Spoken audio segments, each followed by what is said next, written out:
All right, my name's Reneeka Ray, and I'm here at Starbucks on Cascade with Desiree Williams, who is That Retail Chick, and over at thatretailchick.me. I'm going to ask a couple questions about the blog, what you do, and, just the whole blogging career. Tell me about your blog. What is it about, and what is its purpose? Okay, That Retail Chick is all about the music industry as it relates to music retail. So people can understand the music industry or the music business from a retailer's perspective. There hasn't been a music retailer to really express themselves in the blogosphere. So, I just said, hey, this is the opportunity for me to seize the moment. And I did that. And I'm really excited about it. I've gotten about 10,000 hits a month. Well, no, over 10,000 hits a month. 10,479 or something like that. Of course I know.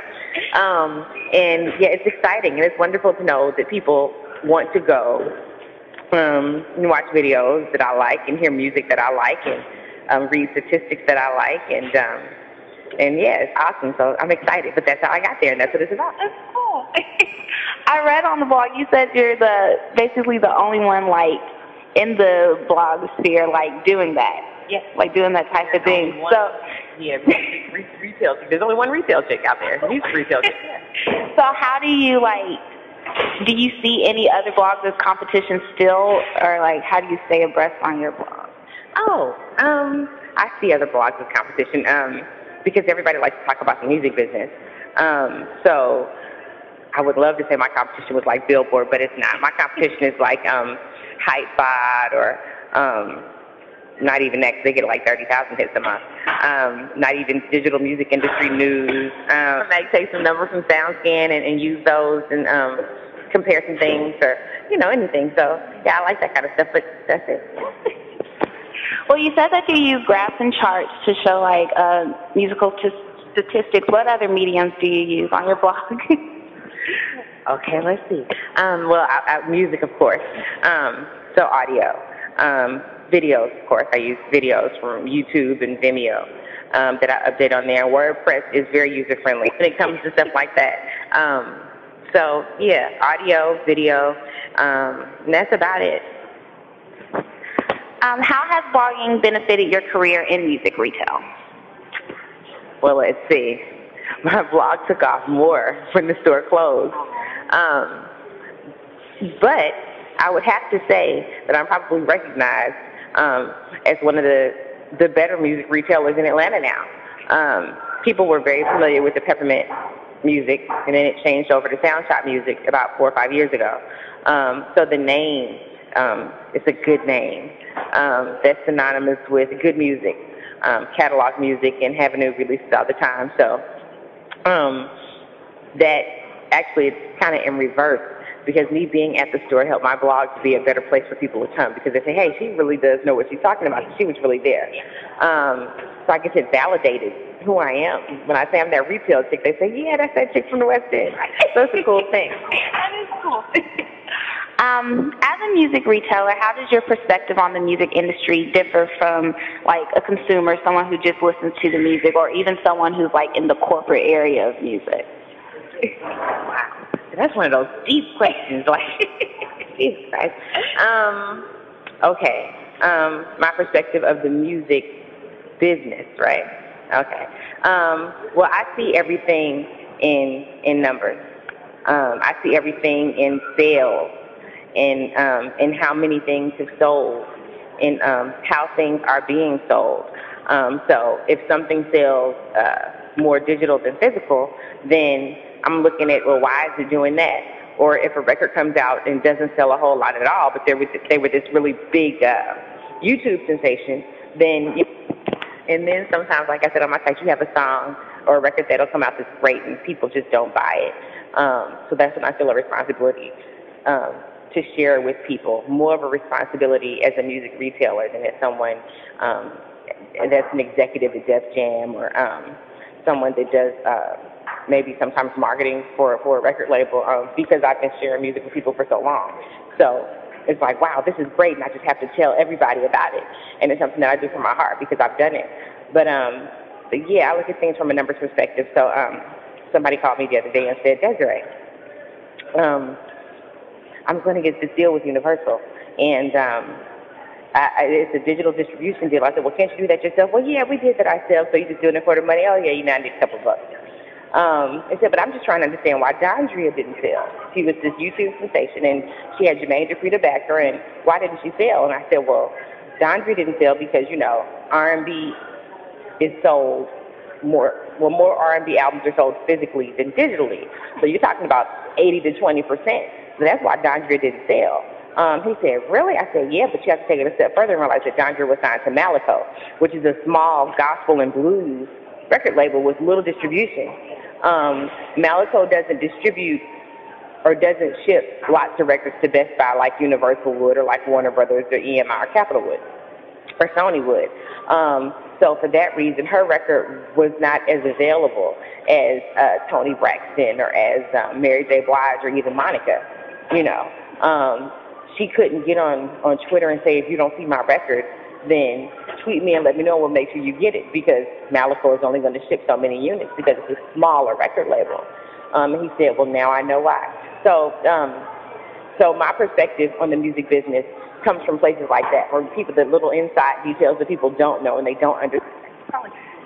Oh yeah, they call me and say, hey, what's going on? And I give them that. And so that's where being a music retailer is so much more different from anybody else in the music business. I think I sympathize more with the consumer than a music executive would. It's really important to me that they're able to find what they want. Music is the soundtrack to people's lives. So if I'm trying to think of a moment from 1989 and I'm looking for, you know, New Edition, and it's a song that was on the B-side of a record, and it wasn't on the, you know, CD, or, you know, like, you know, that's really important to me, and I know how to go the extra mile to find what I need, and the average person can. So, yeah, just like the consumer, I'm a big fan, and I'm just looking for what I like that fits that soundtrack in my life. Right. That's cool. I was just, it was funny because when Kanye's album came out, I was really sad because I had to travel all the way to Moreland. It was just like, his soundtrack was just there. It could just be that one stop. And it's like I've been to a couple of local music retailers around, and it's like, not only are they convenient, but it's just so like, when you're looking for music, those people actually know about the music and they can tell you about it, recommend things. It's really nice. But you were talking about, you know, digital music versus like the physical CD. And yeah, music retailers are currently competing against digital music. So what is your projection on like the music retailer and the physical compact disc, like competing with digital music? Wow, okay. This is where we're going to do a lot of pausing in this one. Okay. There is no competition from a sales perspective, because music retailers represent maybe between 6 and 8% of the sales for a physical record. Okay, and that's across the board with genres. It's not based on whether it's rap or hip hop or anything else. So a true music retailer, an independent music store, faces that issue. So they're not able to really compete. Now, if you're talking about bigger stores like Best Buy and Target and Walmart, they do compete, and you know, they sell albums. Probably over 100,000. I'm pretty sure more than 100,000 albums a week. So the physical music brings in more revenue than the digital music. The wholesale price of a CD from a major label can be anywhere from $5 to $9 or $11. It just depends on what it is, how deep the catalog is, and whether it sold what it was supposed to, or whether they slashed the price on it or not, and how well it's selling. But digital music, on the other hand, has the albums don't sell well, but the singles sell well, very, very, very well, and there's no investment there. It's just so easy as placing it on the internet, on iTunes or on Amazon, and so it still hasn't done what they wanted it to do from a music industry perspective. They wanted the digital sales to replace the CD. And then digital music has not been able to bring in the amount of revenue that physical music has. And that's like this big problem for them. Like, how are we going to survive? You know, they have layoffs every year, trying to produce budgets for new artists that are coming out. It's not as easy as it used to be.